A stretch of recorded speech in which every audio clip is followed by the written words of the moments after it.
नमस्कार, आप देख रहे हैं हमारा समाचार और मैं हूं आपके साथ दिव्या शेखावत। बिहार के कई चैनलों पर मैंने एक वीडियो देखा था। एक महिला थी राजस्थान की, जिसकी सुनवाई शायद राजस्थान में नहीं हुई। फिर वो बिहार के कई चैनलों के पास गई, मीडिया वालों के पास गई, अपनी परेशानी लेकर, अपनी समस्या लेकर कि यहाँ नहीं सुन रहा कोई, एटलीस्ट वहां सुना जाए। मैंने काफी कोशिश की कि उस महिला से मैं एक बार बात करूं कि आखिर में ऐसी क्या वजह थी कि राजस्थान छोड़कर उसे बिहार में मदद मांगने जाना पड़ा। वो महिला मेरे साथ मौजूद है, पूनम कंवर नाम है। पूनम जी से मैं जानूंगी कि आखिर में क्या कहानी थी वो कि उन्हें राजस्थान में मदद नहीं मिली और उन्हें बिहार में जाके मदद मांगना पड़ा। पूनम जी, बहुत स्वागत करूंगी आपका। क्या वजह रही कि आपको राजस्थान में, क्या अपने लोगों से मदद मांगी थी या नहीं मांगी थी? क्या था कि आपको बिहार जाना पड़ा? ये ना पुलिस को पैसा दे देते हैं, जहाँ जाते हैं वहां पैसे टेकते हैं। रिकॉर्डिंग है मेरे पास जेट की 90,000 तो रिकॉर्डिंग वाला है मेरे पास में, जिसमें एक बार बोल आपकी पूरी कहानी जानते हैं कि शुरू से जहां तक हमने आपका केस स्टडी किया है कि आपके पति ने दूसरी शादी कर रखी है जबकि आपके साथ शादी हो रखी है। हाँ जी। कहानी कहाँ से शुरू होती है? सबसे पहले सवाल पूछूंगी कि आपकी शादी कब हुई थी? 2018 में हुई थी। आपके पति का नाम क्या है? शिवराज सिंह चौहान बीएसएफ में है। बीएसएफ में है। ऑन ड्यूटी अभी वो है? हाँ, ऑन ड्यूटी है। एक बीएसएफ ऑफिसर है जिन्होंने एक पत्नी रहते हुए भी शादी कर ली। वो रहने वाले कहाँ के हैं? बेसिकली तो चूरू जिले के हैं वो रहने वाले, लेकिन स्टार्टिंग से मेरे ससुर हैं जो फादर इन लॉ है, वो जेलर है।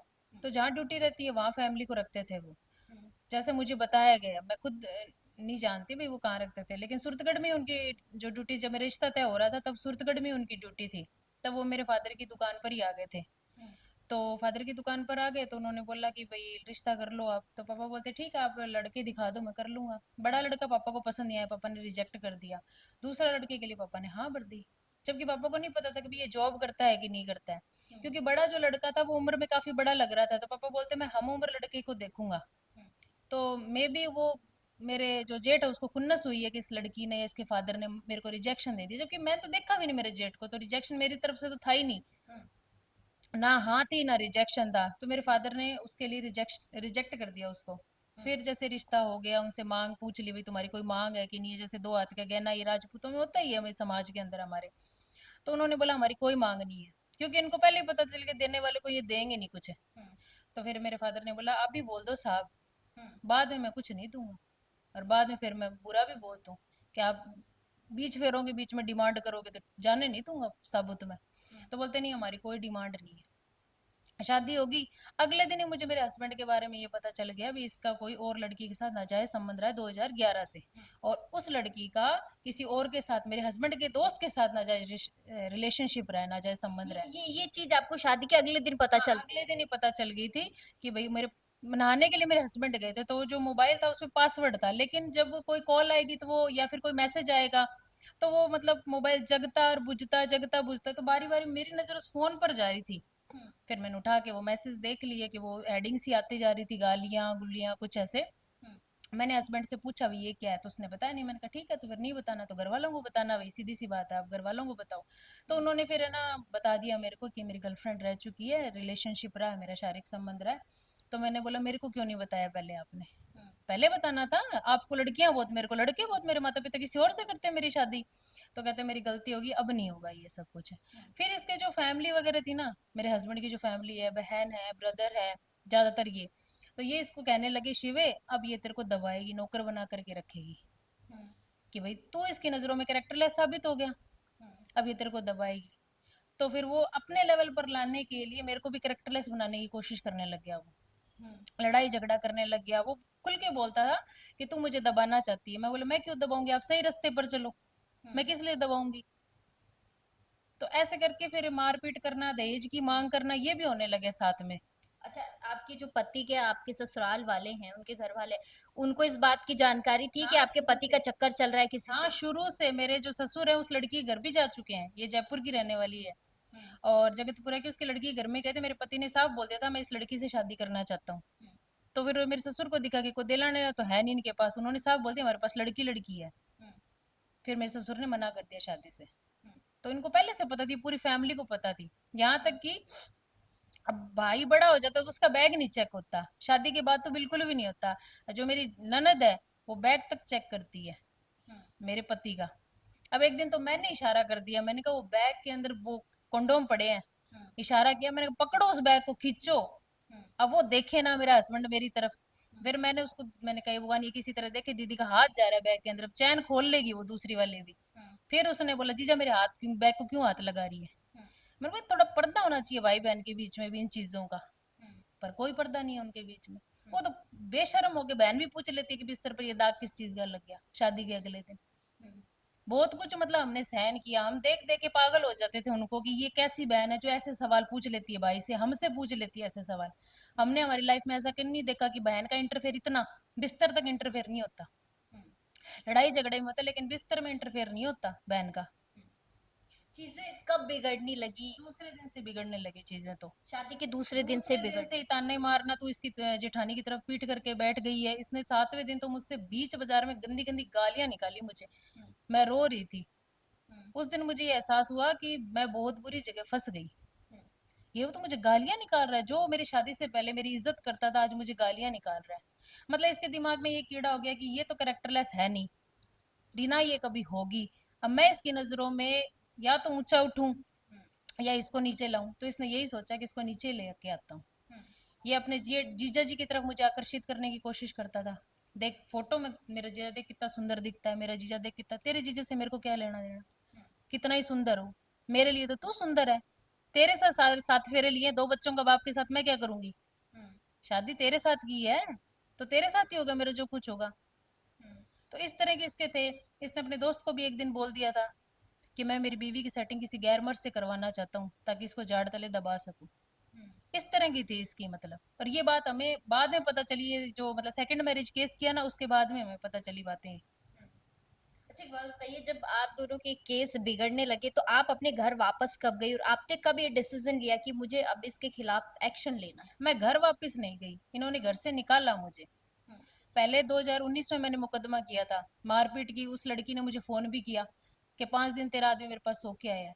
हम्म, डायरेक्ट बोलती है, ये भी नहीं है कि भाई कुछ शर्म हो, कुछ मतलब अपने पर्दा कर ले, नहीं डायरेक्ट बोलती है, सीधा रांड बोलती है मेरे को, सीधी गंदी गंदी गालियां निकाल के बोलती है, जाके देख बिस्तर में वो मेरे से बात कर रहा है। हम्म, फिर इसने मेरे को मारना स्टार्ट कर दिया। ये 5 लाख रुपए स्कॉर्पियो गाड़ी की तो मांग कर ही रहे थे। हम्म, तो मैंने बोला ये सब क्या है, तो कहता तू 5 लाख रुपए स्कॉर्पियो गाड़ी तो लाती नहीं है, तू हम्म, होती कौन है मेरे से सवाल करने वाली, हम्म, मैं किसी से भी बात करूं। इस तरह से मतलब झगड़ा, इसने मारपीट की, फिर मेरे थाने में मैंने मुकदमा दर्ज कराया, फिर उन्होंने माफी मांग ली, हम्म, फिर वो राजीनामा हो गया उस केस के अंदर। तो हम्म, फिर मैं वहां पे चली गई। फिर जब मेरे फादर को लकवा लगा तब मैं मेरे फादर को देखने के लिए आई थी। हम्म, तब मैंने इसको पहले बोल दिया था, मैंने इसको बोला कि भाई तेरे माता पिता मेरे को नहीं रखना चाहते, हम्म, ठीक है, नहीं रखना चाहते तो लड़की तो 2 ही जगह रह सकती है शादी के बाद में, या तो पीहर रहेगी या फिर ससुराल रहेगी। इसने बोल दिया कि तू पीहर रह ले। तो मैंने बोला पीहर में अगर मैं रहूंगी तो लोग मुझसे पूछेंगे कि तू पीहर में क्यों रह रही है, फिर मैं सच्चाई बताऊंगी लोगों को। हम्म, तो कहता वो नहीं बतानी, नहीं बतानी तो ससुराल छोड़ दे भाई, हम्म, एक जगह ही रहेगी लड़की, कहाँ रहेगी। फिर ये कहता कि जगह अच्छी नहीं है, इसने बहाना मार दिया। सडनली वो जगह कैसी अच्छी होगी आप मुझे बताइए, थोड़े दिन पहले वो जगह अच्छी नहीं थी, थोड़े दिन बाद वो जगह अच्छी कैसे हो सकती है। इसने जिद करके मुझे वहां बुलाया। हम्म, मेरे फादर की भी फ्लाइट की टिकट की इसने दिल्ली से, हम्म, मेरे फादर नहीं गए मुझे दिल्ली तक छोड़ने के लिए गए। हम्म, अब मैं पहली बार फ्लाइट में बैठी हूँ, मुझे कुछ अंदाजा नहीं है क्या नहीं है, टिकट किसको देनी है, क्या होता है, क्या बोर्डिंग क्या होती है, कुछ भी नहीं पता, डर डर के मैं वहां गई। हम्म, और वहां भी इसने गरम गरम शाही पनीर के दोनों डोंगे मेरे जांघों पर घेर दिए। हम्म, वहां भी इसने मतलब अपनी लड़ाई से बाज नहीं आया, उससे उस लड़की से भी बात करता, अपनी बहन को बोलता। इसकी बहन का फोन आया, इसकी बहन कहती तूने क्यों ले जा रखी है वहां। हम्म, तो मैंने बोला मैं इसकी बीवी हूँ, हम्म, ये इसके साथ मैं नहीं रहूंगी तो कौन रहेगा। कहती खर्चा नहीं आता क्या, मैंने खर्चा नहीं आता तो पहले सोचना चाहिए था ना, बीवी का खर्चा ये नहीं उठाएगा तो और कौन उठाएगा, हम्म, पहले एक बात बताओ।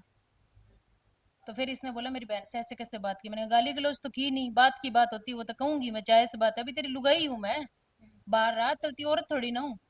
सही बात फिर है, इसने शादी मेरे करके मेरे ऊपर बताना घेर दी चाहिए। सब्जी। मैंने कहा, मैंने बोला आपके पास रहने के लिए मैंने कह दिया इसको, मैंने कहा राइस नगर छोड़ दो मेरे को। हम्म, ये कहता घर वाले रखेंगे नहीं, हम्म, तेरे घर वाले मुझे रखना नहीं चाहते तो मैं तो कहीं तो रहूंगी, या तो मेरे पति के साथ रहूंगी या मेरे मायके रहूंगी। मायके तुम कहते हो कि बात नहीं बतानी, हम्म, कि भाई मारपीट की है, दहेज की मांग करते हो और वो लड़की वाले कांड है, ये वाली बात नहीं बतानी। हम्म, फिर उसके बाद में इसका सर आया, शांतनु बरार नाम था उसका। वो आया, उसके सामने इसने माफी मांगी, बोला मैम इसकी नौकरी चली। मैं कहा, नौकरी तो मेरे को खानी ही नहीं है, सही बात बताऊं तो। खानी होती तो साहब आपको बहुत पहले भी खा जाती, जब इस पर फर्स्ट मुकदमा किया था तभी खा जाती मैं इसकी नौकरी। पर मैं चाहती हूँ ये सुधर जाए, ऐसी लड़कियों को कुछ नहीं होता। अब जो ड्रमों में पैक करने लगी हैं ऐसी लड़कियां, मैंने कहा। तो मैंने उस वक्त बहुत समझाने की कोशिश की, लेकिन नहीं, साहब के सामने तो बोल दिया ठीक है नहीं करूंगा, पर वही हरकतें हैं इसकी। इसने वहां भी बटालियन में भी कह रखा है मेरी बीवी कैरेक्टरलेस है। तो तू सबूत दे ना। मैंने जितने सबूत दिए तू 10, मैं 10 दे रही हूँ तो तू 2 ही दे दे मुझे सबूत। भाई मेरे खिलाफ 2 सबूत दे दे। झूठे केस फाइल करने से कुछ नहीं होता, उसको साबित कर तू। तो यहाँ चीजें कब बिगड़ने लगी, वहां से आप वापस आई हैं, वापस आप ससुराल आई हैं, अपने घर गई हैं? नहीं नहीं, वहां से जब मैं वापस आई ना, तब मुझे एक और बात पता चली कि इसका जो दोस्त है मोहित नाम है, उसकी बीवी है शायद पूजा, तो उसने मुझे ये बात बताई कि बीएसएफ में बॉर्डर एरिया में चार्ली कंपनी के अंदर किसी ने बीवी ला रखी है और वो कैरेक्टरलेस है। अब मेरा दिमाग वही टनक गया, मैंने कहा इसने ये क्यों कह रखी है कि मैं कैरेक्टरलेस हूँ। कोई किसी और की बीवी नहीं आ रखी थी उधर बॉर्डर एरिया में, और चार्ली कंपनी के अंदर 145 बटालियन में। तो फिर वहीं मेरा दिमाग कर गया, मैंने कहा अब इससे पूछूंगी। जैसे ही बाहर निकले ना, मैंने इससे पूछा, कार मतलब कार कर रखी थी इसने, मैंने पूछा, मैंने कहा ये क्यों कर रखी, सारे रास्ते कुछ नहीं बोला। जैसे ही फ्लाइट से नीचे उतरे ना, वैसे इसने लड़ाई करनी स्टार्ट कर दी। दिल्ली एयरपोर्ट से उतरते इसने लड़ाई करनी स्टार्ट कर दी। इसको पता चल गया अब ये मेरे अफसर के पास तो जा नहीं सकती, फ्लाइट फ्लूट करनी इसको आती नहीं है। बस सारे रास्ते लड़ते झगड़ते आए। फिर मेरी मम्मी ने फोन करके इसको समझाने की भी कोशिश की, तब ये हमारे घर आया। मुझे मेरी मम्मी बोलती, कहते आप अपनी बेटी ने रख लो, मैं तो मेरे घर जाऊं। मम्मी बोलती है ना करो, मैं मोहल्ला पड़ोस में कह रखियो है कि भाई बेटी जमाई दोनों आवेंगा मेरे कने। क्या मैं तो कोनी, मैं तो 5 लाख रुपया दे स्कॉर्पियो गाड़ी तो ही रखूंगा, नहीं तो रखूंगा नहीं।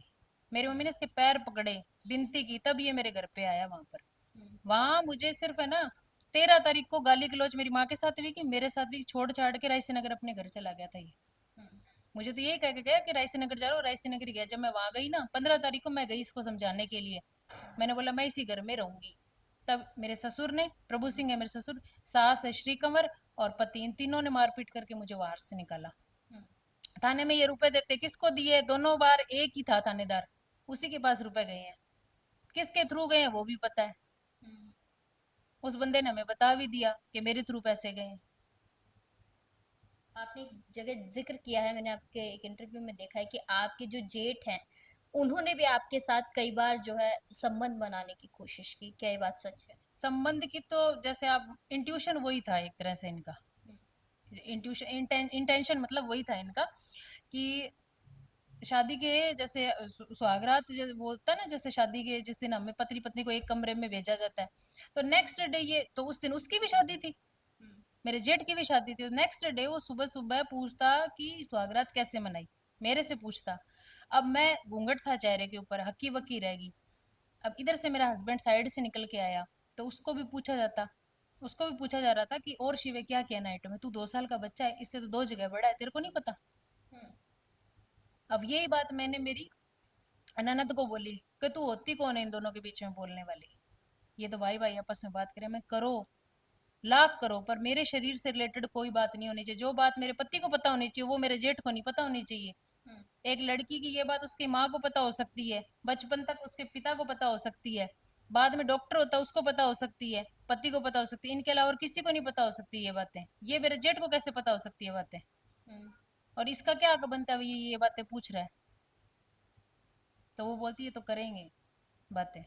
आपके जेठ ने आपसे कभी इस तरीके की बात इस करने की तरह की कोशिश बात नहीं है, वो बस जैसे मेरा हस्बैंड चला जाता ना ड्यूटी पर, तो कच्छे में पड़ा रहता था, यूज किए हुए कॉन्डोम के पैकेट पड़े रहते थे, विदाउट यूज किए हुए भी पड़े रहते थे बिस्तर पर। तो दिन में तो वो मेरे कमरे में जैसे पड़ा रहता था, दिन में तो मैं उस कमरे में जा ही नहीं सकती थी। आपकी सास ने कभी इंटरफेयर करने की कोशिश नहीं की कि भाई पीछे से वो, बहू अकेली है और जेठ इस तरीके की हरकत कर रहा है? कोई मतलब नहीं है उनको, उनको सिर्फ नोटों से मतलब है, चमड़ी जाए पर दमड़ी ना जाए। मेन कहानी यही है उस घर की। एक दूसरे को खींचते रहते हैं ये लोग, एक दूसरे को तानाकशी करते रहते, कोई प्यार नहीं है इन लोगों के अंदर, ऊपरी प्यार है, बस पैसों वाला प्यार है। जब तक शिवराज सिंह कमा रहा है तब तक उससे प्यार है, जिस दिन वो कमाना बंद कर देगा, नौकरी चली जाएगी, उस दिन उसको अक्ल भी आ जाएगी कि मैं, ना मेरा भाई है ना मेरी बहन है, कोई नहीं है।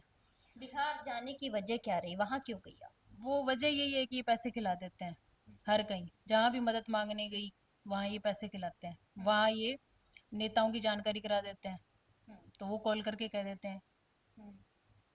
तो बस क्या काम बन ही नहीं रहा। बिहार आपके पति शिवराज की कोई पोस्टिंग नहीं थी? नहीं, पोस्टिंग नहीं है।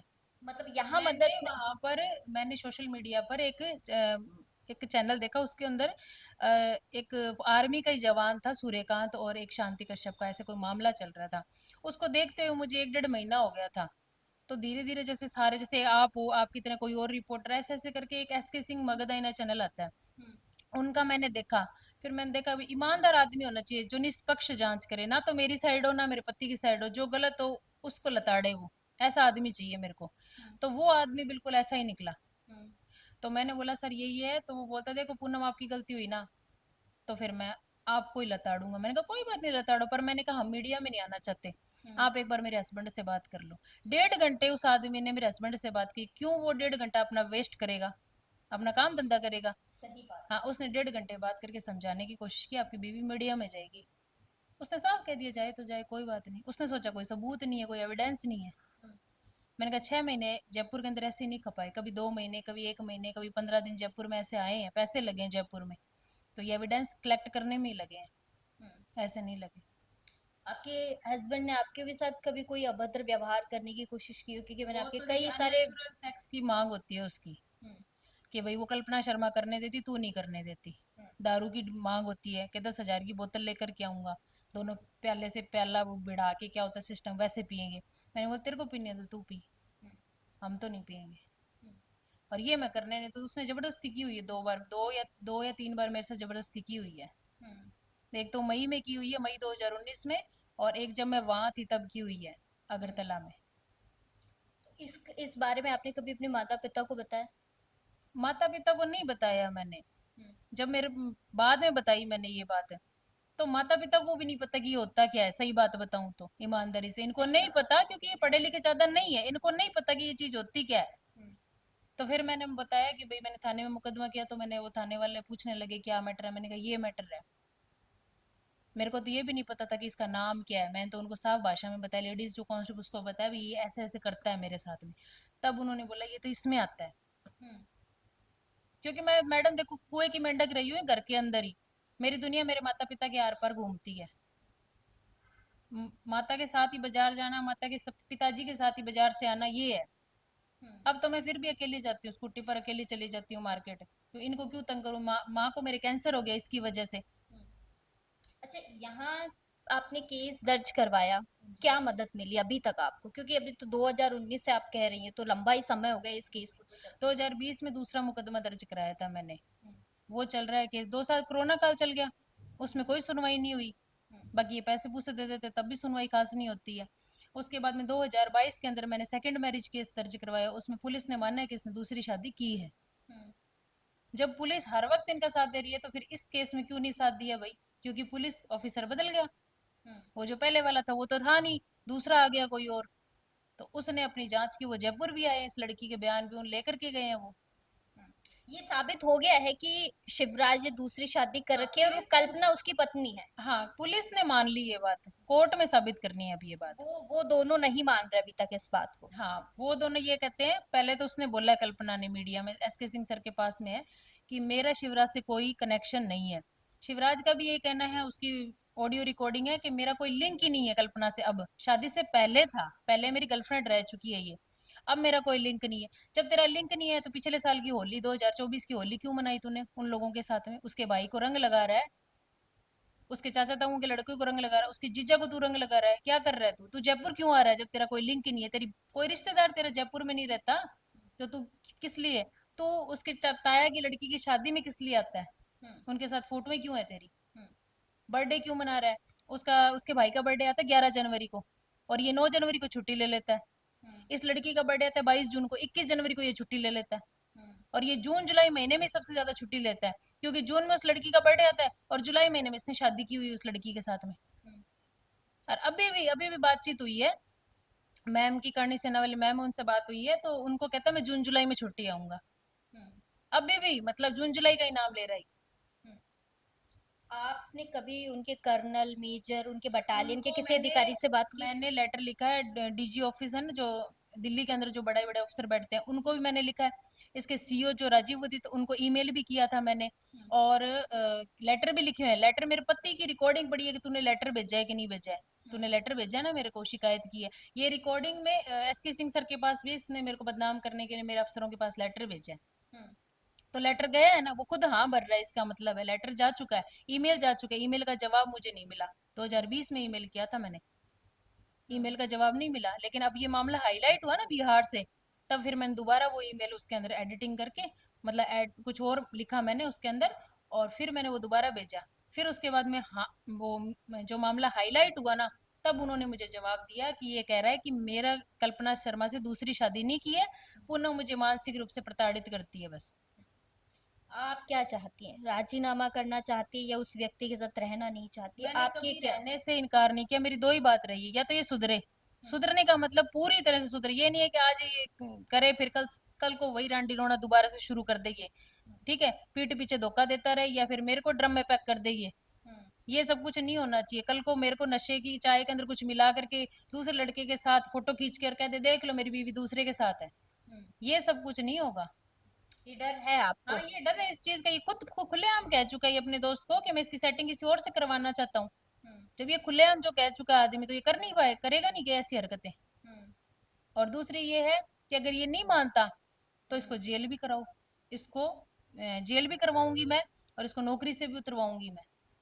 ये दोनों काम करूँ, क्योंकि आज इसने मेरी लाइफ खराब की है, किसी और बहन बेटी के पैसे के लिए उस लड़की के चक्कर में खराब करेगा, शादी करेगा उसे, क्या देगा, मेरा तो वो बीवी ने कुछ था ही नहीं, मेरी बीवी से तलाक हो गया, तू शादी कर ले, वो भी कुछ गहने तो लेकर के ही आएगी, जो दूसरी राजपूत समाज की बेटी होगी उसकी लाइफ भी खराब करेगा ये। अच्छा, कोई सबूत है आपके पास आपके पति के हाँ, कुछ खिलाफ? एक है मेरे पास में। एक एक मैं आपकी शादी की फोटो देखना चाहूंगी, जरा कैमरा ये सहयोगी को कहूंगी मैं थोड़ा कैमरा करके दिखाइए कि ये देखिए इनके शादी के फोटोग्राफ्स हैं, ये मैं आपको दिखाना चाहूंगी सभी दर्शकों को। ये इन दोनों के शादी के फोटोग्राफ्स हैं जो यहाँ पर दिखा रही हूँ मैं आपको। इनकी शादी के वक्त के फोटो हैं, ये शिवराज है और ये पूनम है। ये इन दोनों के शादी के फोटोग्राफ्स हैं। मैं वो फोटो देखना चाहूंगी जिस का जिक्र कर रही हैं आप, जो कल्पना नामक महिला है जिनके साथ इनके पति के अवैध संबंध भी हैं, शादी भी कर रखी है, काफी लंबे समय से वो दोनों एक दूसरे के साथ हैं। ये पिक्चर्स दिखाऊंगी मैं आपको, ये इनके पति हैं और ये उनकी जो महिला मित्र है जिन्हें ये उनकी दूसरी वाइफ कह रही है, गर्लफ्रेंड भी हो सकती है, ये जो भी हैं, ये इनके फोटोज हैं। आप देख सकते हैं कि यहाँ पर किस तरीके के पिक्चर्स इन दोनों के द्वारा खींचे गए, उसे साफ लगता है कि ये ना तो कोई दोस्त तो हो नहीं सकते हैं, ये इनकी महिला मित्र है कह लीजिए, पत्नी कह लीजिए, ये जो भी है। साथ में भी दोनों का एक फोटो है जो यहाँ पर इन्होंने सबूत के तौर पर रखा है कि कल को वो डिनाई नहीं कर सके। उनके कुछ चैटिंग्स भी हैं यहाँ पर। काफी सबूत जो है शिवराज के खिलाफ यहाँ पर रखे गए हैं। उनके परिवार के साथ भी एक फोटो है, मैं कैमरा सहयोगी को कहूंगी जूम करके दिखाइए। ये इनके पति यहाँ खड़े हुए हैं, उनकी पत्नी भी यहाँ पर है कल्पना शर्मा का ही जिक्र कर रही है। फैमिली फोटो है उनका यहाँ पर, उनके परिवार के साथ लगभग खूब सारे फोटोज हैं उनके। ये देखिए परिवार में जो लड़की है उसकी माता है, उसके पीछे इनके पति शिवराज है। उनके पारिवारिक जो कार्यक्रम है उनमें भी वो सम्मिलित हैं। काफी सारे फोटोग्राफ्स हैं जो सबूत के तौर पर इन्होंने लगाए हैं। यहाँ तक कि जी। कल्पना शर्मा द्वारा गालियां भी दी हुई है, माँ बहन की गंदी गंदी गालियां हैं, तब भी ये मतलब मेरे हस्बैंड ने इससे शादी की है, मतलब अपनी माँ बहन का भी नहीं है ये इन दोनों बंदा। की शादी कब हुई? इनकी 2021 में। 2021 में कल्पना और शिवराज इस की। लड़की का ये भी कहना है, ये मैसेज है, ये वाला जो मैसेज है इसमें लास्ट में लिखा है कि मैं अपना रेप करा सकती हूँ और नंगी हो सकती हूँ पूरी दुनिया के सामने, और तेरे दोस्तों के साथ इंटीमेट हो सकती हूँ। इंटीमेट की जगह इसने कुछ और शब्द लिखा है, वो आप देख लेना इसके अंदर क्या लिखा है। तो इसमें लिखा है तू मुझे छोड़ के मत जा। तो जो लड़की रेप कराने को तैयार है अपना, वो कैसी होगी, ये आप ही सोच लीजिए। तो चलिए मैं एक बारी इनको साइड में डालूंगी तो आप लोग देखिएगा भली भांति कि किस तरीके से एक औरत का पूरा घर खराब हो गया। 2018 में शादी हुई है आपकी पूनम की, 2018 में शादी हुई है शिवराज से। लेकिन इनको पता चलता है शादी के अगले ही दिन कि इनके पति के तो कहीं और ही जो है प्यार मोहब्बत के कसीदे पढ़े जा रहे हैं, और कसीदे भी कुछ इस प्रकार रहे हैं कि ना तो वो उस लड़की को छोड़ना चाह रहे हैं, ना ही समाज के सामने अपनाना चाह रहे हैं। लेकिन यहाँ एक औरत की ज़िंदगी बर्बाद हो रही थी। उसने कहीं न कहीं ये सोचा कि चलिए मेरा तो जो होगा जो देखी जाएगी, लेकिन इसे भी एक्सपोज़ करना तो बनता है। मोटी सारी फाइल बना रखी है उस व्यक्ति के खिलाफ जो ये कह रहा है कि आपको जो करना है कर लीजिए। ख़ैर कोर्ट पर छोड़ते हैं हम ये तो कि कोर्ट क्या करता है, क्या नहीं करता, क्या डिसीज़न लेता है, लेकिन सबूत काफ़ी दिन से मैं सोच रही थी कि इनसे बात करूँ, इस इनकी कहानी को आपको दिखाऊँ ताकि आपको जो समाज का जो पर्दा पड़ा हुआ है लोगों की आँखों के ऊपर और जिस तरीके से लोग समाज का ढिंढोरा पीटते हैं, तो मैं उन लोगों से भी कहना चाहूँगी कि ज़रा एक बारी समाज में झाँकिए और समाज में कुछ ऐसी भी महिलाएँ हैं, जिन्हें न्याय की उम्मीद है आप लोगों से। न्याय के लिए दर-बदर की ठोकरें वो महिलाएँ खा रही हैं, तो कम से कम समाज के जो ठेकेदार बनते हैं, जो समाज में ये ठेकेदारी लेते हैं कि हम हमेशा आगे खड़े रहेंगे, तो उन लोगों को आगे आना चाहिए और महिलाओं की खास तौर पर मदद करनी चाहिए। मैं हमारे सभी दर्शकों से भी अपील करती हूँ कि अगर आपके आस-पास भी ऐसी कोई घटना घटित होती है या इस तरीके का कोई केस आप देखते हैं, तो सबसे पहले आप उस महिला की मदद करने का सोचिए। उस महिला को कम से कम आप एटलीस्ट इतना बोल दीजिए जाके कि हम आपके साथ खड़े हैं। वो वहाँ से बिहार नहीं जाएगी, अगर आप उसकी मदद करेंगे ना वहाँ पर तो उसे ज़रूरत नहीं पड़ेगी अपना जगह छोड़कर, अपना मोहल्ला, अपना गाँव छोड़कर बिहार जाने की। पूनम जी, हम उस समय नहीं थे लेकिन हम आपके साथ हैं, कोई भी बात हो तो आप हमें बता सकती हैं, कैसी भी बात हो। हमारा समाचार आपके साथ हमेशा खड़ा है। इस कहानी को देखिएगा और इस मैसेज को ज़्यादा से ज़्यादा लोगों तक पहुँचाइएगा ताकि आँखें खुले लोगों की और इस तरीके के जो लोग बैठे हैं ना, उनकी तो मैं क्या ही बोलूँ, इस तरीके के लोगों की जो ये कह सकती हूँ उनमें उनकी जो सच्चाई है ना, वो समाज के सामने आना बहुत ज़रूरी है। आप लेकिन बने रहिएगा हमारा समाचार के साथ इस पूरी की पूरी जो भी ये घटनाक्रम हुआ है ना, इसमें जो अपडेट होगा वो मैं आपको ज़रूर दूँगी पूनम जी के साथ। लेकिन आपको इस खबर को ज़्यादा से ज़्यादा फैलाना है और लोगों को और महिलाओं को खास करके ये समझाना है कि अपने लिए लड़ना है, किसी के लिए नहीं लड़ना, खुद के लिए स्टैंड लेना बहुत ज़रूरी है। आप बने रहिएगा हमारा समाचार के साथ, कैमरा सहयोगी राजकुमार के साथ मैं दिव्या शेखावत, हमारा समाचार।